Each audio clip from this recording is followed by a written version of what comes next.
আসসালামু আলাইকুম। আজকে আমি পঞ্চম রোজার দিন আরেকটা ব্লগ নিয়ে চলে এসেছি। অনেকদিন ধরে আপনাদের সাথে কোনো বড় ভিডিও আপলোড করা হচ্ছিল না, মানে বড় ব্লগ ভিডিও আপলোড করা হচ্ছিল না। তো ভাবলাম আজকে ইফতারের যে আয়োজন সেটাই আপনাদের সাথে শেয়ার করে ফেলি। ইফতারের মধ্যে কিন্তু এই খেজুরটা আমাদের অবশ্যই লাগে, আর এখানে আমার ছোট বোন তরমুজ কেটে নিচ্ছিল। ফ্রুটস আমরা সবসময় ইফতারের মধ্যে রাখা ট্রাই করি, আর আমার ভাইও কিন্তু এখানে হেল্প করছিল। ছোট বাচ্চা থাকলে বাসার মধ্যে একটা সুবিধা, কোনো খাবারের লবণ বা চিনি কতটুকু দিতে হবে সেটা টেস্ট করে দেখতে পারি। তো এখানে আমি ট্যাঙ্ক বানাচ্ছিলাম, বা জুস যেটাই বলেন, আমি সবসময় এই দায়িত্বটা নিই।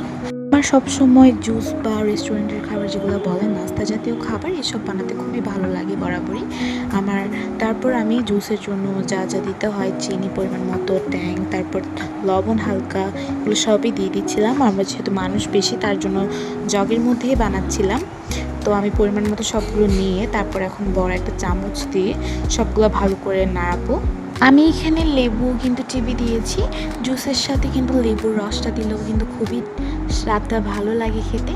তো লেবুটা দিয়ে আমি ঢাকনা দিয়ে রেখে দিয়েছি। সারাদিন রোজা রাখার পর কিন্তু একটু ঠান্ডা জুস না হলে কিন্তু একদমই ভালো লাগে না।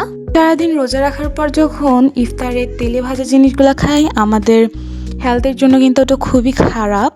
তো আমি কিন্তু জুসের মধ্যে আলাদা করে চিয়া সিড যেটা বলে, এটা কিন্তু খেয়ে থাকি। তারপর আজকে আমি ভাবলাম ছোলার সাথে একটু চানাচুর খাবো। একটু শুনতে অদ্ভুত লাগলো, এটাই ভাবলাম। আমার অনেক দিন ধরে চানাচুরটা খুলবো বলে রোজা রাখি, খাওয়া হচ্ছিল না। তো ভাবলাম আজকে ছোলা দিয়ে খেয়ে নিই।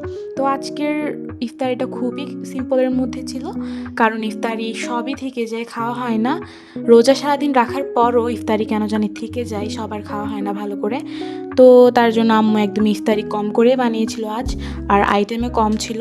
তো হালিমও বানিয়েছিল, হালিমের ফুল রেসিপি আমার চ্যানেল থেকে পেয়ে যাবেন। আর সবগুলো ইফতারি রেডি করা হচ্ছে। And tata.